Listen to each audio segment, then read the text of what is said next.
23rd of February, Finance Minister Enoch Godongwana delivered his maiden budget speech. As always, what was said will end up having a huge impact on the lives of South Africans moving forward. But not all of us know exactly how the national budget will end up affecting us from day to day. Dineo Tsamela is a former business writer and columnist for Business Times and the Financial Mail. She joins us today, and you will see over the course of this interview that her love for financial literacy and stock markets is just incredible. It's also what led her into the stockbroking world in 2017 when she joined Standard Bank Securities, having gone through a transformative financial journey herself. She is very passionate about demystifying financial markets for the man and woman on the street. Also joining us today is another guest that I'll get to shortly. But back to Dineo, her aim is to help potential investors get over their fear of share trading and investing and feel empowered to take control of their financial wellness. She'll discuss what impact the budget speech might have on financial markets. Now to Dr. Thandu Tshume. He's the head of Standard Bank's Wealth Academies and Generational Wealth, which empowers and educates the youth on the principles of investing, banking and lending, financial planning, leadership and philanthropy. That's one of the words I struggle with, but I hope that that's the last time I get it wrong today. Dr. Tshume is passionate about radically improving the intergenerational wealth paradigm by teaching the youth how to preserve and grow an intergenerational legacy. He's going to talk to us about what the budget speech will mean for young South Africans. Welcome, Dineo. Welcome, dear doctor. Thank you very much, Ursula. Thank you, everyone, for joining us on LinkedIn Live. Before we start, just a heads up that we're also having one of our amazing Twitter Spaces live sessions at 4 p.m. We'd love for you to join us there, where you'll be able to find out more about what the budget will mean for you and your wallet. 3 lucky viewers will tune in, or rather 3 lucky viewers who do tune in will win a tax-free investment account to the value of 2,500 Rand. You'll be able to get involved in the conversation by tweeting with the hashtag Minister of My Wallet. Let's begin.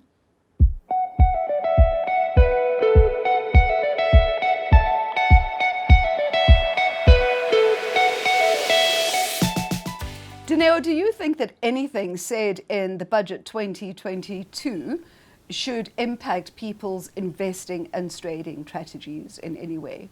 Yes, absolutely. So I think, if we think of the government as a singular person, the budget speech essentially is something that says, we have this much money and we're going to spend it on doing this. So if you're somebody, you get your salary or you get your bonus that once a year, once a month, and you sit down and you decide, what is it am I going to do with this money? So when we start thinking about it in that way, you realize that there's certain parts of the budget speech that are geared towards improving the economic situation.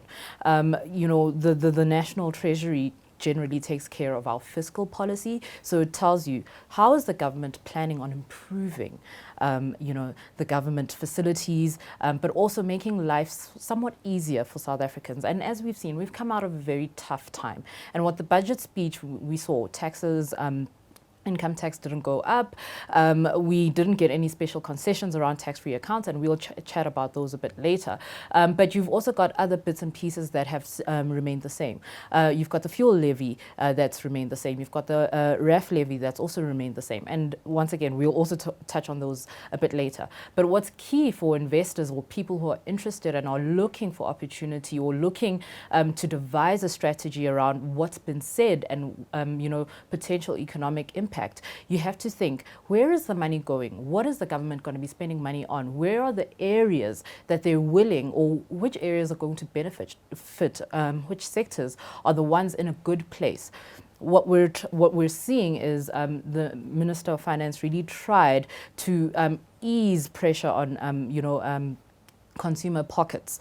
And so that means if we've got a bit more spending money, where does that spending money go? Do we build more or do we buy more in terms of consumables? And if we're investing in infrastructure, which companies stand or which sectors stand to benefit from that? And so that's really what you need to be looking at. We don't have enough time to go through everything that was said, but certainly if you're wondering, how do I map out an investment strategy based on what was said, certainly look at where the government is planning on spending money and which sectors or companies would benefit from that spend. We will get into that a bit more later on. Dr. Tshume, you're a young person, a very young person at that. Hearing the budget speech that was delivered just the other day, how much faith would you have in government and the economic direction in which SA is going? Thank you, Ursula. So I think we need to put this in context firstly. The youth today is not like the youth in the past. They live in a highly digitized world. They know everything that's currently happening in this country. So political analysts are no longer you, me, our parents, our grandparents. It's the kids. They're on Twitter, they're on Facebook, they're on Instagram. They know what's happening with state capture. They know what's happening with Eskom. So as much as there's some positivity in the budget speech for the youth, I mean, the focus on education, the focus on healthcare and security, which is a big thing on social media at the moment. We've had kidnappings of kids recently. We've got gender-based violence is a big thing. The government is saying we're going to put money towards that. And those are the topics that these kids are seeing every day online. Now, and I watched the morning speech, the morning meeting with the minister the other day, and a grade 12 person from Khayelitsha High School stood up. And she said, Minister, you're giving 153 billion to Eskom. Okay, can you tell us two things as a youth? The first one, how is Eskom going to use that money to improve efficiency within the company? Second one, how will you as government ensure that money is actually used for what it's supposed to be used for and not siphoned off and looted like we've seen in the past? So it is a positive it is a positive budget speech, but at the same time as the youth, I think they're sitting there going, okay, we get it. You're sending that much money there, that much money there. Who's getting that money? How are you going to make sure it's actually implemented properly? And that's been the biggest thing at the moment. So the skepticism is extremely high amongst the youth. Unemployment is high. They've got an education problem as well. You can see all the universities, there's marches happening from time to time. So it is a negative picture, but at the same time, the youth is extremely positive about the future, and they know they're going to get somewhere. It's just that they don't know how they're going to get there. And it's up to us and the government to start showing them how we get there. So it's a skeptical picture, but it's an exciting one as well. So that faith barometer with a little bit of nudging and a little bit more good faith on government's part will then swing to the positive if we just keep on track. Exactly. Yeah, but it's that keeping on track that's difficult. Yeah. Yeah. Doc and Dineo, what is the difference, do you think, between the national budget, which gets put forward by Treasury, and the work that's done by the central bank? Dineo, you go first. So essentially there's two pillars when it comes to driving economic policy in a country. There's fiscal policy and there's monetary policy. Fiscal policy is taken care of by National Treasury, and that's essentially how do we impact, how do we use or utilize government money, government funds, so your taxes, to ensure that we're delivering on, the services we said we would, but also, making sure that we're keeping the economy in a good place, from easing of taxes. We want people to be able to live and thrive in the economy that we're trying to build. We don't want to be building fancy roads or high-end hospitals, and yet people can't afford them, or they don't have the jobs to give us the tax money to be able to carry that out. All those right? fancy roads are continuously potholed. Yes. The fancy hospitals are left understaffed or Yeah. abandoned. So, it's National Treasury's responsibility. Ultimately, they're the chiefs in that department. Now you've got the central bank, and they control the monetary policy. So they're the ones that keep an eye out on inflation, and they sort of set the interest rates. And we obviously, as consumers, we rely a lot on the interest rate because it determines how expensive it is to access debt. That's actually what it is. The interest rate sets the baseline for how much debt it'll cost you to borrow money, right? And And so that is the responsibility of the central bank. They also keep an eye out on, exchange control. So that falls in their forte. They're able to step in when they feel like, we need to perhaps control the direction that the rand is going in. So they'll spend money, they'll buy dollars or sell dollars, whatever the case might be, in order to help control that. Not that they're the executive control, they just help stabilize it in times of immense instability. Doc, no matter who is pulling the strings on either one of the institutions, young people, young entrepreneurs continue to struggle to get their businesses off the ground. Bootstrapping is very difficult to do when you have no straps for your boots. Exactly. But I think what's positive, Ursula, we can have a look at the budget speech and you see that there's actually some sort of bills that are being formulated around business injection and business rescue. And they've allocated quite a few billion of rand around that, but we still need to look at the bill. The bill's still to be tabled.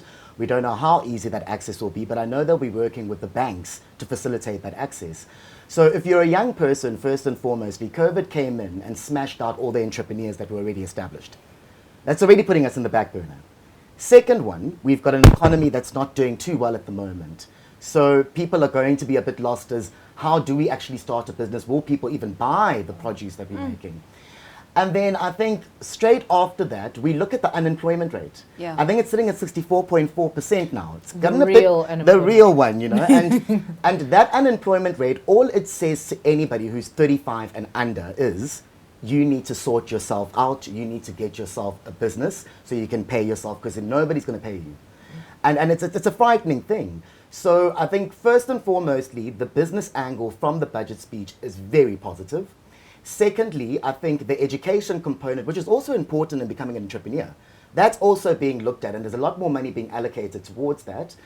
And then I think for those businesses that are established and being run by young people, the whole look around the law and the safety and security and more money being put towards that is also a positive thing. So the minister's done some great things. I mean, they've moved a few things. But as I said before, the youth sees it, but now where's the action and what's the ultimate result? Which takes me to my next question then. Moving those items around, pushing a few cents and a few rands there, in 5 years' time, what do you see the differences being? Will an impact have been made? So my answer to that would firstly be I'd need to look back retrospectively at other budget speeches and seeing what they've promised in the past and if that is actually articulated into any sort of actions or results. So when we look at unemployment, it's been a consistent problem. When we look at SOEs, no matter how much money we've pumped in there, it's been a consistent problem. So 5 years' time, the picture does look bleak if you look at where we've come from. But at the same time, I think if there is a bit more focus on future industries, which I didn't see much of in the budget speech, future industries, 4IR, the real jobs that these kids are going to be doing in 10 years' time, we're not focusing on them at the moment, which then raises the question of, I mean, we did that with Eskom. We took so long to bring in international power providers, and now we're still reliant on them. What's going to happen when jobs like accountants and medical doctors like myself and in trade as an investment bankers like Dineo, what's going to happen when those jobs are out? And that could be in 5 years' time. I mean, the world changes in 6 months these days. 5 years is too far. Babe, the world turns on a dime. As we've seen. Just this past week is proof positive of how very quickly things change. Let's take that to the investment side of life then. How is it going to be impacted? So, when it comes to investing, we all wish there was a foolproof plan. It's an equation. You put things here, you put things there, you forget about it, and it just works. And you wake up the next day and it's wow, as very often advertised on many, many Instagram stories. But it doesn't work like that. And I think the one thing about the budget speech, but also the events that we've seen globally, because it would be completely irresponsible for us to say we're isolated from the world. South Africa is small, but listen, everything that happens in the world has an impact, and we saw that. Our markets have been really struggling to find their own footing since we've seen escalations in the tensions in Eastern Europe, it's just had a massive impact on the dollar and therefore the rand, and therefore, South African markets are in a bit of a disarray. Now you've got this budget speech that's just happened and you're still trying to figure that out. You're also very aware, as we pointed out, the central bank is in a space where we're potentially raising interest rates. We're not sure what the next MPC meeting is going to be like. We're all struggling. We really don't want those interest rates to go up because, in the past 2 years, some people's salary has either halved or they have no more salary. They had maybe a bit of relief, but now there's no more COVID hard lockdown, so you don't really, it feels like you don't have an excuse to say, why don't I have a job? Or why am I struggling? Why has my salary that was cut by 30% not been reinstated because the pandemic is over or almost over? I don't even know. But so as an investor, you're taking all of this in, right? And I think what becomes very important is you need to understand the key factors that are going to move the economy. So we've pointed out the sectors that are going to benefit or be at a disadvantage based on the budget speech. Now you have to look, what would the space where interest rates need to be? What does that look like? What does it mean for consumers and therefore the industries that I'm looking at investing in? I think it's also, as an investor, you also need to start understanding and the world is changing very quickly, and I don't mean just digitally. I think even market dynamics are changing. But you need to understand when the rand moves, whether it's up or down, so it appreciates or depreciates, which sectors benefit, which sectors are hit, and why. So a lot of this information sometimes is intimidating as an investor because you might be listening to Business Day TV or wherever, and they're speaking about this stuff and you're like, I don't even know what's going on. But my encouragement is start. Even if you don't know what's going on, start, because the more you consume it, the more you'll start to understand it. Let's funnel it down just a little bit, because this is a very intimidating subject to get into for so many people. And without my personal finance guy, I would be completely lost. So you've got a sheet of paper and a few pointers. Let's funnel it down and make it as easily accessible as we can in a bite size. I know that's a lot of straight. That's a lot of bite size. So I think you need to think about what industry are you interested in investing in.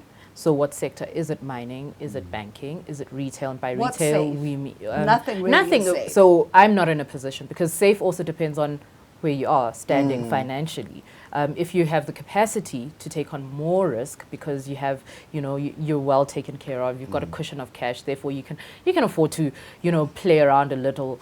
You might be able to, be a bit more risky and, get into stocks that are less safe than others. So it's also about understanding how much am I willing or can I lose. But I think it's also important to understand you could lose everything. Especially if you're investing in the stock market. The key then is to do as much reliable research as possible. Yes. Not Facebook research, Please. not YouTube Yes, research, please. and certainly not WhatsApp research. Reliable research. Back to you, good doctor. How is this all going to impact our personal pockets? So I think that's a great question, and coming off Dineo's answer as well, I think any investor at this moment in time needs to be very, very clear about why they want to invest. Especially when you're looking at the whole, where will we be in 5 years' time, everything that's happening in Eastern Europe, everything that's happening with the markets, but also just the general socioeconomic problems that Africa is facing, which do impact the rest of the world. You need to understand, if you do invest, what do you want to invest in and why? Do you have a family? Do you have children? What is your risk appetite, as she mentioned? And then go about that, starting to plot exactly how to invest, because the riskier options might be great for you if you're looking for money a lot more quicker than 10 or 20 years' time, if it makes sense. Something a bit more aggressive would be, but why do you need the money as well? So, but also for the personal pockets, I think as much as personal tax isn't going up, We know that the RAF and the fuel levy isn't going up, but that doesn't mean petrol won't be more expensive. I think that's a very important thing. So, I mean, the petrol price is made up of the product first, which is petrol, so the cost of petrol. The second one is, and the cost of petrol also speaks to global markets and foreign exchange. Yes. The second thing that it speaks to is transportation. So you know the fact that petrol costs more in Joburg than it does in Durban. It costs to transport petrol, it costs to store petrol. And then the last thing is the road accident fund levy, which helps to pay for accidents that happen on the road. And of course the fuel levy, which are imposed by the government. So if those aren't going up, it sounds great, but we need to look at how everything else is happening, especially with East Europe doing what it's doing at the moment. Absolutely. So I think that's the first one. Second one, to any youth who is still dependent on their parents, if you're still getting pocket money, I think that's an absolutely fantastic thing. Wait, what's pocket money? A monthly allowance. Something that we miss these days.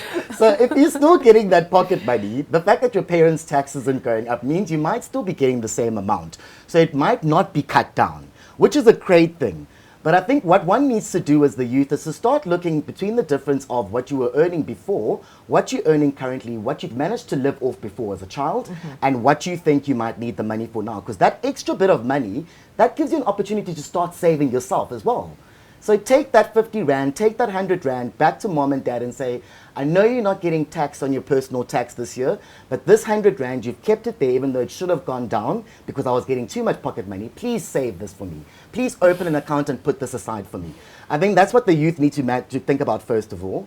I think thirdly, the most important thing to start looking at is, I mean, I know the youth use things like Ubers and all of that stuff, and I know the price of those things is going to change over the next few months. We know that food is going to become an issue as well in the next few months. COVID isn't going away, okay?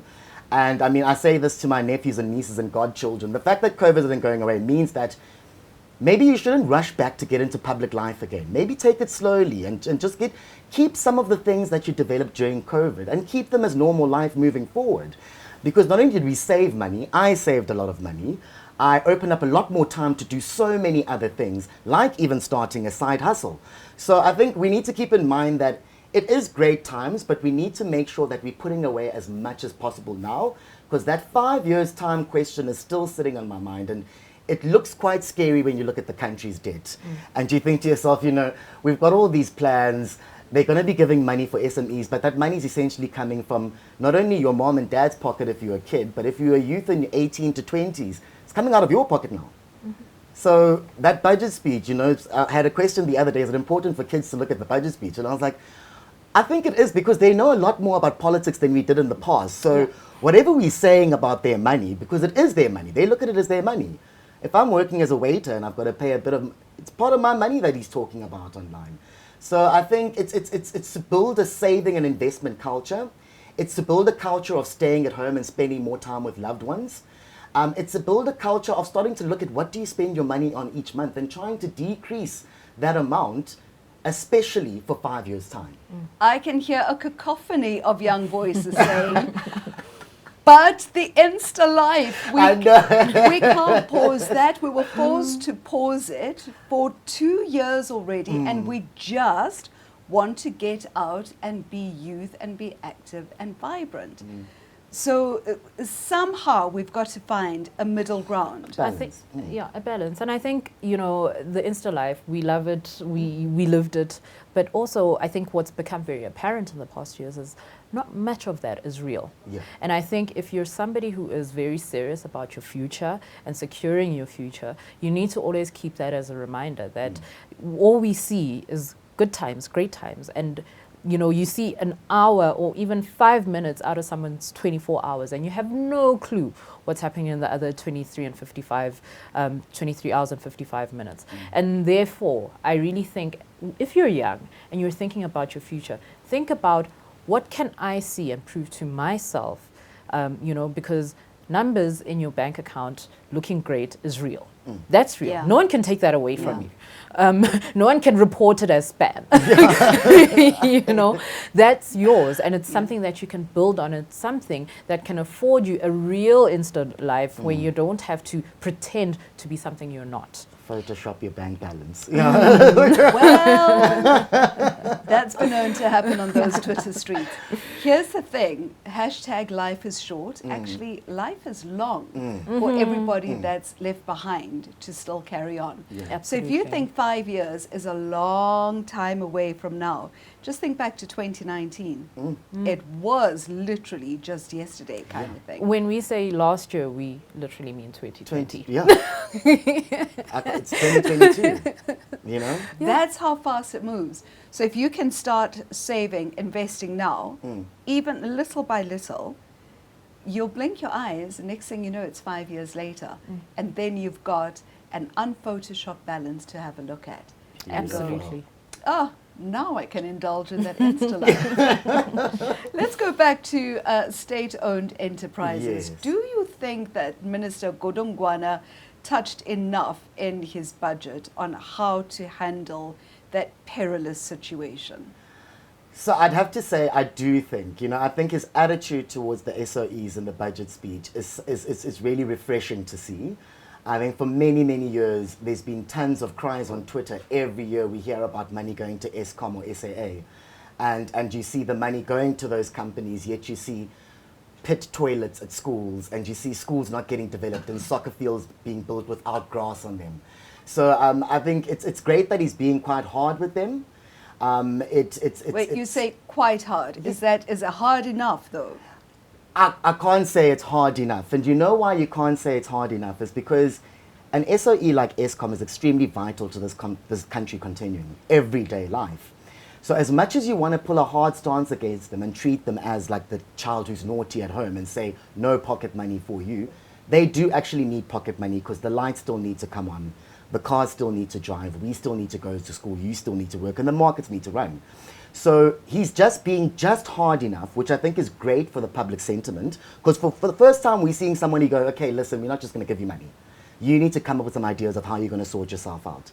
That's a great thing. Whether that articulates into actual results in the future, we're not sure. But the fact that he's on that stance is great. And I think lots of the skepticism that comes from the youth has got to do with honesty. And they can essentially, they can smell dishonesty from a mile away. I don't know how kids do it, but they just know it. So the fact They haven't that been tainted by that they as haven't much been, as no, we have. they haven't They're been receptive Instagrammed as so they know the SOEs are in trouble, and the fact that he's standing there going, you are in trouble, you should have actually tried to pivot and change. We, the government, were slow to bringing IPPs as well, is a good thing. Whether it articulates into results, I'm not sure. But I think he was hard enough. It's the end of the tax year, and we're about to start a new one. Oh, no. Fun times. Again, we're going to look forward. Tell us, Dineo, about how investors can support their wealth building journey through tax reinvestment. Or tax-free investment. So, a couple of years ago, I think it was 2015, the government decided to gift us a very, very nice investment vehicle option, which allows you to invest up to 36,000 Rand. There's a variety of vehicles you could use to invest, but it's tax-free. So there's no tax on dividends earned, no capital gains tax, no interest tax, no securities transfer tax, lots of taxes that I've just mentioned. But basically all it means is you get to get way more bang for your buck than before. But the buck has to be within that basket of investments. Yes. So we've got to be very specific that when you go and look into those investments, make sure they fall within those specific Absolutely. baskets. So a lot of, in fact, all institutions will generally tell you this is a tax-free investment or savings account. And I think specifically for anyone who would like exposure to the stock market, you have tax-free investment accounts that allow you to buy exchange-traded funds. This is essentially a basket of shares and gives you very direct access to the stock market without you also having to sit and stress about, do I pick this share over this share, and what do I know about this share? You've got a whole basket. It tracks a particular index, and so you can just look at the index, and sometimes it's the JSE top 40, so that's the top 40 shares or the biggest shares in the JSE by market cap. makes life easier for you because you don't have time to look at all 40. You just know that if one starts doing badly, it's replaced by one that's doing better. You know, and so with this gift, I think a lot of people tend to underestimate just how much you could build. I mean, it might sound like, you know, why can't you give us more than 36,000 Rand a year? But 36,000 Rand a year can go so far, especially if you're investing consistently and you have a very long-term view. The idea was we're bringing these to help support or incentivize people to start saving a bit more towards their retirement. But you know, you can do it for you can open tax-free accounts for your little children, you know, and you can use that to start saving for their education or to supplement any education policies you have, or you can just leave it up to them. You know, when they turn 21 or whatever, they'll decide what to do. But they've already got this very nice, solid, tax-free nest egg, and they don't have to worry about, oh my goodness, when I'm ready to withdraw this money now, I have to start thinking about, you know, capital gains tax and keeping this much money for SARS. So I really would encourage everyone to really please do your homework around tax-free investment accounts, tax-free savings accounts.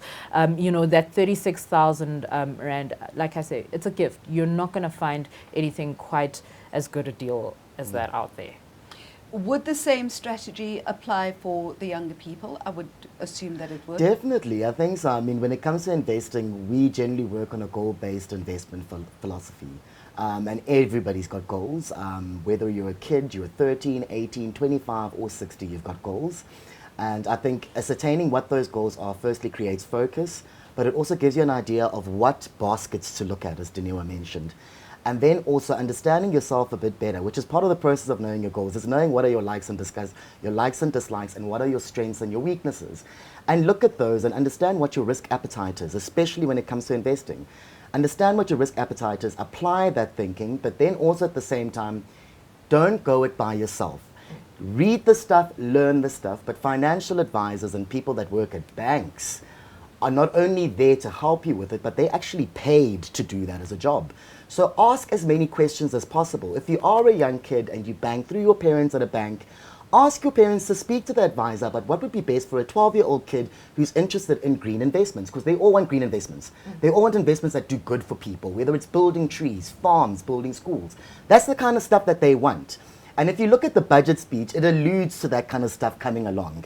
Education, more money for infrastructure and all that stuff.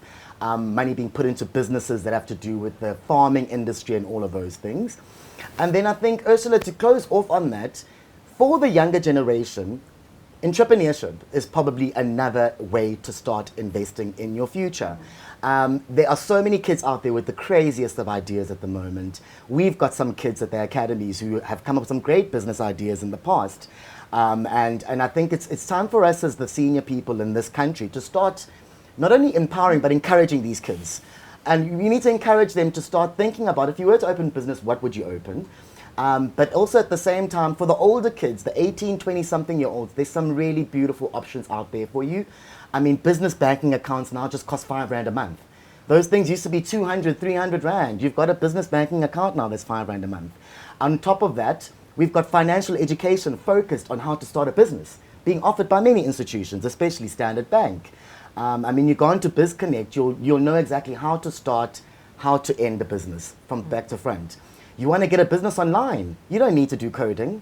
We've got Simply Blue at Standard Bank, which actually gives you a DIY opportunity to build your own business online, and it gives you access to other traders, and it manages the finances behind that. So the access to market is very, very easy.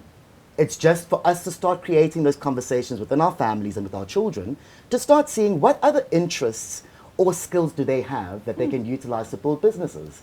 Yeah, I think it's so important.